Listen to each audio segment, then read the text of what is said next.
Okay, everybody, as I promised, I'm going to put together this video, which is going to hopefully, and I believe so, help all of you understand when I talk about eating healthy and meal prepping and how to track our food better. I know that this has been a big question with all of my clients over the many years, and I probably should have done this a long time ago. So what we're going to do today is I'm going to use myself as an example. Many of you already know I've been on a very stringent nutrition plan while I've been trying to cut weight. So I felt that there was no better time to show you all what I do and how I go about preparing myself for meal prepping, doing my shopping, the things I pick out, why I pick out these items, and also, most importantly, which you know I've said a million times, proportionalizing what it is I'm eating and why based on the calories that I need to take in every day and the macros within those calories, my proteins, my fats, and my carbohydrates. So the basic principle of meal prepping remains the same regardless of what your goals are within that, what your calories are set at or what your goals may be. The concept behind meal prepping and the concept behind logging your food and eating the way we've discussed remains the same for everybody. So I plan on using this as a kind of a guide. My case being the most extreme meal prepping because I'm trying to lose a substantial amount of weight and also do it athletically, being a wrestler. But this will give you an idea of a way that you yourself can begin to meal prep, and we can adjust your program for your calories and talk a little bit more about, the types of foods that you can be eating. And I want everybody to understand that I'm not telling you to meal prep my way. What I'm saying here is the guideline and a basic principle of how you go through the entire meal prep process.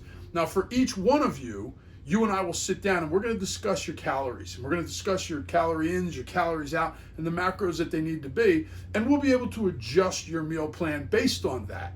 This is just an idea that will hopefully answer a lot of questions that you all had for me. And I also hope give you better questions to ask me so that we can hone in on what it is you need to do more. I think a lot of times you as my clients are very unsure about what questions to ask me because you're so unfamiliar with meal prepping and nutrition planning that you're not real sure what questions to ask. So maybe seeing me go through this process will also help you to come up with questions for yourselves that can help us dial in your program. So we're gonna head over to the supermarket right now and go through the first process, which is shopping. But most importantly, before I even went shopping, I sat down and figured out, what do I need to buy? I'm not going to go into the supermarket with a blind list. I sat down and said, these are the items that I need to purchase. Now, being me and having done this as long as I have, I also already understand the quantities of these items that I need to purchase to get me through an entire week. For you, it's going to be a learning process, and we're going to go through that together. I already know how many chicken breasts I need to buy. I know how much ground beef I need to buy. For you in the beginning, much like it was for me, it's a process of understanding how much do I need to buy for the amount that I'm going to eat. But the most important thing I did was sit down, figured out my numbers, and figured out what I needed to buy. So I'm going into the supermarket with a purpose and not just going in and going, well, I'll see what I can find. No, I have a purpose and a direction when I go in the supermarket. So let's go check it out. So as you've all heard me talk in the past, when we go grocery shopping, you've all heard me say that if you want to eat healthy, we walk around the outside of the grocery store. You walk along the wall. All the healthy, fresh stuff is usually along the walls and the perimeter. All the stuff that we want to avoid is in the center. Anything in a plastic package. Plastic packages generally mean preservatives. And preservatives are definitely not things that we want. So we're here at Walmart, and obviously Walmart's laid out a little bit different than Publix or your average place, but you're gonna see that as soon as we walk in, I'm heading for the fruits and vegetables. And then we're gonna work our way around. So follow me, and I'm gonna show you what I get right out of the gate to get me started. So right out of the gate, as soon as we walk into the supermarket, fruits and vegetables. Now, fruits and vegetables are a very simple thing. I have particular vegetables that I enjoy, and I have particular fruits that I enjoy. And this is all part of a healthy diet. So for me, I'm gonna grab myself some strawberries, which I put into my salads, and I also put with my rice occasionally to add a little bit of additional flavor to it. I'm gonna grab myself some apples, which I enjoy as an evening snack, or sometimes if I'm just feeling a little peckish throughout the middle of the day. And I'm gonna grab the vegetables that I need for my salads. I'm gonna grab my salad, the lettuce I prefer, which at this point I'm doing romaine lettuce, which is basically just water. But you can get a garden type variety of salad, you can get a spinach salad, any one of those are fine. And I'm gonna be grabbing my cucumbers And I'm gonna be grabbing almonds, which I already have, which I won't be buying today. So we're gonna hit this section right here first and get all of the fruits and vegetables that I need. So, follow me. Strawberries are always a great item to pick up, but one of the things I've noticed about strawberries is that if you buy too much and you don't use them all, they're gonna go bad very quickly, which is the case with most of our vegetables. So I tend to really try and buy only what I'm gonna need for the week because I don't wanna waste any money. Now, unless they're running a 2-for-1 special, which they're not right now, I'm just gonna get one package because this is generally what I'm gonna use in my salads for the week. I put about 100 grams of strawberries, just chopped strawberries into my salad, and that'll pretty much cover me for about a week. Moving on. So I said earlier, I like apples, and I'll tend to have at least one good apple a day. It's a nice little snack, and it's also something in the evening that's a little bit different. It gives me some kind of sour or sweetness. And I prefer to get the single apples that you buy by the pound this way, only because these apples are a real nice size, about the size of my fist. So that's a nice little snack. You always have the option of picking up the apples that they have over here, the Granny Smith apples that are in a bag. They tend to be a little bit smaller, but you get a little bit more bang for your buck if you go that way. But I'm gonna pick up 7 apples because that's gonna be one a day, which is great for me. So again, I picked up my romaine lettuce in these plastic containers, which I have noticed tend to last a little bit longer. They gave me 3 hearts of romaine here, which is great. This is actually gonna be exactly what I need for the week to make my salads when I pre-prep them, so I'm not wasting any, which tends to happen a lot when you buy lettuce. You won't use it all and it goes bad very quickly. I'm also gonna grab a couple of cucumbers, which I really enjoy putting into my salads, and I put about 150 grams of cucumbers into my salads also during the week. So about 150 grams over the course of 5 days equals out to about 3 large, large cucumbers. So I'm gonna get a bushel of bananas only because I use these for my protein shakes. Some of you I've spoken to about supplementation and protein shakes, some of you I haven't. Protein shakes are simple. You have your protein powder. You're gonna use whatever fluid you want to fill it with, and I've always recommended almond milk, which I'm gonna get in a bit. But I like to throw in a banana. It gives it that nice thickness and texture to it that makes it more like a shake and not so watery. And one banana a day isn't the worst thing in the world for you anyhow. Full of potassium, helps with cramping, also got a certain amount of carbs in it, which can help get your morning started. So for me, I pick up a bushel of bananas, 1 banana a day in my protein shake, and we're good to go. So again, moving along the outside of the supermarket, we're gonna now head into the most important part, the protein section, where we're gonna get our meats and where we're gonna get our chickens. And I know for a lot of you, this is the most confusing part.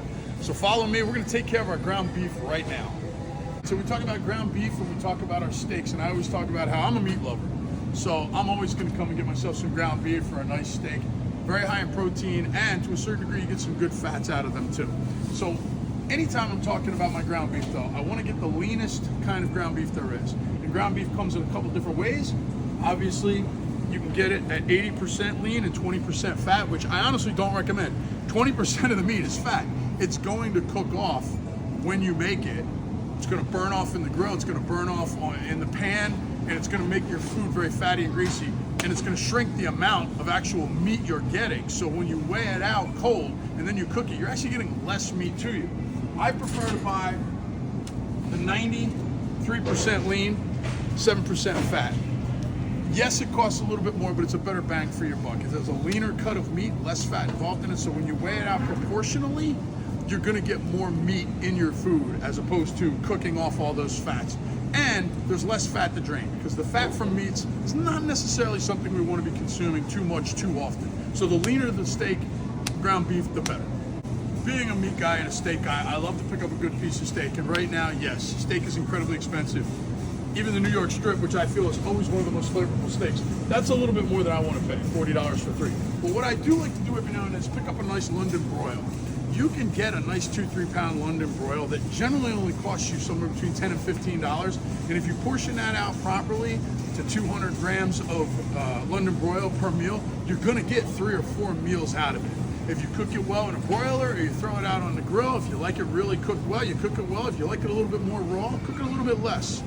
For me, that is a bang for your buck kind of meat. Now there's all different kind of meats here. They're all basically the same when it comes to the quality. Because again, it's not about the type of meat. Meat is the same regardless of whether it's ground beef or a steak. Some are a little bit fattier than others.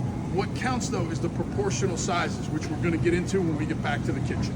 You hear me all the time talk about chicken, the best protein in the world that you can have, also the most filling. So I know how much chicken I'm gonna have to consume every week. And as I've said, I shop for the whole week.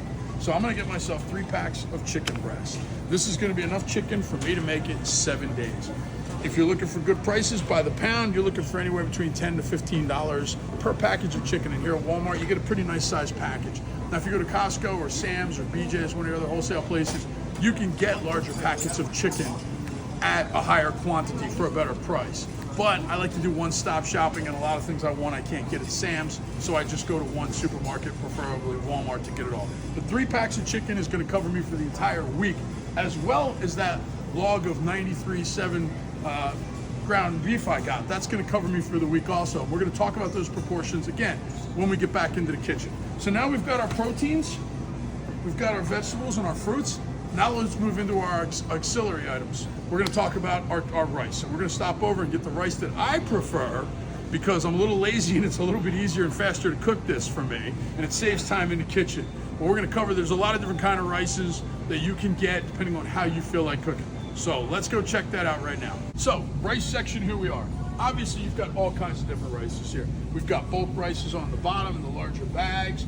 These rices have to be cooked either in a rice cooker or on a stovetop. And for me, and for most of you too, time being of the essence, I don't have 20 minutes just to cook my rice. I'm sorry. So I've gotten into the pre-packed bags of rices, like the Uncle Ben's. Now, there's a lot of different brands depending on what stores you go to. Publix has their own brand also. I stay away from the more flavored rices. The calorie count on the back of these is definitely higher. Your sodiums and your other things in there are a little bit out of whack for you, especially if we're on a more stringent plan, which I am, a lot of you aren't. So I tend to go with the jasmine rice, which is definitely a very flavorful rice. It's not quite a plain rice, but it doesn't have as much sodium. It's definitely a little healthier for you. And again, I know exactly how much rice I need to get me through the week. And they've got the package right here, which are, for me, 1 bag equals 2 meals. So you can either grab those, or they just came out with this family size pack, which is basically 2 of those. So 1 of these will cover me for 4 meals. I use rice in 2 of my meals every day. So 1 bag of this covers me for 2 days. And these larger bags are $4 a bag. The smaller bags are about $2.33 a bag. So I'm gonna get 6 of these. I'm gonna get 4 of these, which is gonna cover me for 8 days. So I always have a little bit of extra rice, but no harm, no foul. So I've talked about barbecue sauce and how we wanna stay away from it. And I truly do believe that, but I am a barbecue sauce guy. So again, I'm gonna recommend the one barbecue sauce that has done a pretty good job at keeping the calories in check. And that is the G. Hughes sauces. Now, not all of his sauces are all that great in calories, but the barbecue sauce isn't horrible, comes in a lot of different flavors. And again, we want to proportionalize it. 2 tablespoons is only 10 calories. So this isn't bad at all. He's got a couple other things here that are nice too. The steak sauce, which you could put on a steak every now and then, which it absolutely tastes phenomenal. It's unbelievable. Again, 1 tablespoon, 5 calories. So these 2 are really the only kind of sauces, barbecue and steak flavoring sauces, that I actually recommend. And say, as long as we're proportioning them properly, there's no problem with using them. Now again, if you're not on the same kind of strict nutrition plan that I am, using regular salad dressings or using any kind of regular barbecue sauce is probably gonna fit within your meal plan. Why is it gonna fit? Because again, we're still gonna pay attention to how we proportionalize what we're gonna eat. If I just grab any barbecue sauce off the rack here, and this is Sonny's Barbecue, anybody who's been to Sonny's Barbecue knows it's a great place to eat.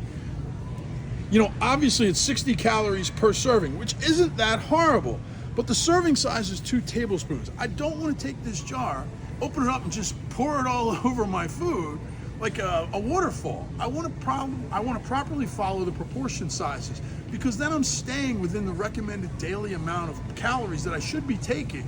And the recommended daily amount by the USDA and the CDC and most health places is 2,000 calories a day. And when they talk about proportion sizes and calories based on that, they're talking about that limit of 2,000 calories a day. So eating a meal proportionalized properly, you're going to be within that limit. So right away, we're probably gonna be inside the calorie goals that I've set for you if we just use proportions properly with everything that we do. All right, so probably my favorite section when we talk about shopping, the spice aisle. This is how you make food better. This is how you take away the blandness. This is how you really make chicken taste different every day, how you add a little bit of spice to your ground beef or even your steaks. There is virtually nothing in this section that is bad for you, save your salts and your sugars, which you won't find here. But any one of these normal spices, anywhere along here, I take the pack of it, I open it up and I look at the back, 0 calories. I take the next one, any one of them. I'm just gonna grab another brand here. 0 calories. Spices have no calories. So we can eat any one of these that's gonna make our food taste better. Everybody has their own favorites. I have mine. I really enjoy this chicken rub, and I really enjoy the barbecue rub by this company right here. These are 2 of my favorites. For my chickens, for my steaks, I love the Montreal steak seasoning.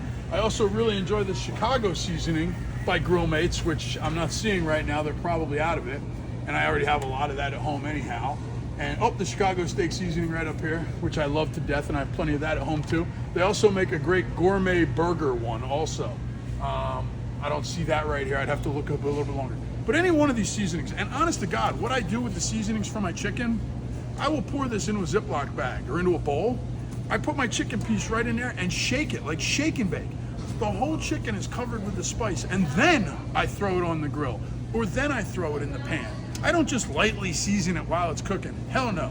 I'm doing this, I'm putting it in the bag, shake and bake this thing, it's completely coated with it, throw it on the grill. It comes out with such a phenomenal flavor, and it takes away that blandness of chicken that we all hate. And I can actually just eat my chicken with these spices and rubs on it without any of those sauces. But the sauces with this, now I've got a tasty, flavorful meal that I can eat all the time. And this is how I eat chicken so much and not get tired of it. Because I can flavor it different ways for every meal. And again, you're gonna see when we get into the kitchen how quick and easy this really is. All of this might seem like so much work, but I promise you, we're gonna spend 45 minutes cooking, and I'm gonna be able to cook for 2 quality days. All my meals, 10 meals for 2 days. We'll take care of that later. The other most important part, again, our vegetables for our meals. Now, 2 of my meals are a carb meal where I'm eating my rices. The other 2 meals, I have chicken, I have my ground beef, but I have it with some sort of a vegetable. Obviously, any one of these vegetables is purely suitable for you. Now, there's 2 ways of looking at vegetables. You have your leafy vegetables, your broccolis and your spinaches. And then you have your bean vegetables, your green beans, your peas, your carrots, your things of those nature. The bean vegetables tend to have a little bit more carbs in them. The leafy vegetables tend to have a little bit more fiber and are actually better for you. Now, I'm a fan of broccoli and I'm a fan of spinach, but because I only have 2 meals with carbohydrates, my other meals that I take with vegetables, I prefer to take the mixed vegetables, which has all of your different kind of bean vegetables involved in it. The carbohydrate level is not crazy, it really doesn't affect you, and because I don't have any carbs in that meal, it is helping me a little bit with the amount of carbs I need for the day, along with the other minerals and vitamins and proteins that I'm not getting when I'm just having chicken and rice. But again, any one of these vegetable combinations, anything that you like here is acceptable. Now again, we talk about making life easy. I grab the bags, the frozen vegetables in a bag. You throw these in the microwave for 3 or 4 minutes, it's cooked and it's ready to go. You don't even have to cook it that long. I'm gonna cook it in the microwave just long enough to get it lukewarm, put it in my meal prep, because then the next day when I take that box with my meal prep, the container, and I throw it in the microwave, I'm gonna cook that for another 30 seconds, which is really gonna warm it up nicely. So generally for me, again, my proportions, one of these bags for me will generally cover 2 meals, 2.5 meals to 2 meals. So I know that I need 2 meals a day over 7 days. I'm gonna need 14 servings of this. So I'm gonna need 7 bags of this to get me through the day. And if you notice, a bag of this is only 88 cents. I'm covering 2 meals of vegetables for just 88 cents. It's 40 cents a meal for my vegetables. We're gonna talk about more of the pricing later on when you actually see how much I paid for all this, because you've all heard me say to you many times, I spend about $100 a week on my food. Give or take a little bit more, a little bit less, but I'm in that $100 range. And if you break that down per meal for what I eat, you're talking dollars. You're talking $3, $4 a meal, as opposed to what you guys are paying right now for a McDonald's meal, for a meal at Wawa, for anything that you've bought off the rack where you're spending close to $10 to $15. I'm spending $4 per meal, give or take, spending $100 one time a week, $4 per meal, as opposed to your $10 or $15 for the 2 or 3 times a week. You're spending close to $210. So again, my final item, my milk, my orange juice. Now, I've talked to you before. Again, for me, I drink almond milk, higher protein, less fats in it, a little bit better for you than regular milk. But I don't have any problem with regular milk. Again, most of you are not on as strict of a plan as I am, so a gallon of regular milk is fine. I'm gonna grab my I'm gonna grab my almond milk. I'm also gonna grab my gallon of orange juice. A lot of you ask me about my pre-workouts. What do I take for a pre-workout? And I don't like pre-workout stuff. I don't particularly need it. I don't really want it. But what I do for me is I will take a cup of orange juice and I'll put a little bit of salt into it. And the salt for me is it helps me with muscle flexion when I'm working out and create muscle tension. And my creatine goes in it also, which is another thing that people who are athletic or bodybuilders will tend to take. It helps with muscle growth a little bit more. Not necessarily recommended for you guys. The reason I do it with orange juice is because the orange juice will raise my blood sugar a little bit, allowing me to have a little bit more energy when I work out, also keeping my blood sugar a little bit higher so I don't get tired as quickly. I prefer to drink almond milk, and I use the almond milk for my protein shakes. I put almond milk in it with my banana, a little bit of my almond butter, which I didn't buy today because I already still have plenty at home, and my protein powder. And that's my protein shake, which we'll also touch on a little bit later in the video when we're cooking. So for me, it's almond milk. But for most people, I do recommend, if you prefer milk, that you at least get the 2% milk. It's a little less fatty, a little bit healthier for you. The orange juice for me is purely for a pre-workout standpoint. For most of you, I've always said, hey, if you like a good pre-workout, go ahead and get one. I prefer to have orange juice for my pre-workout. So I told you I was gonna do this for $100. And if you take a look at the receipt,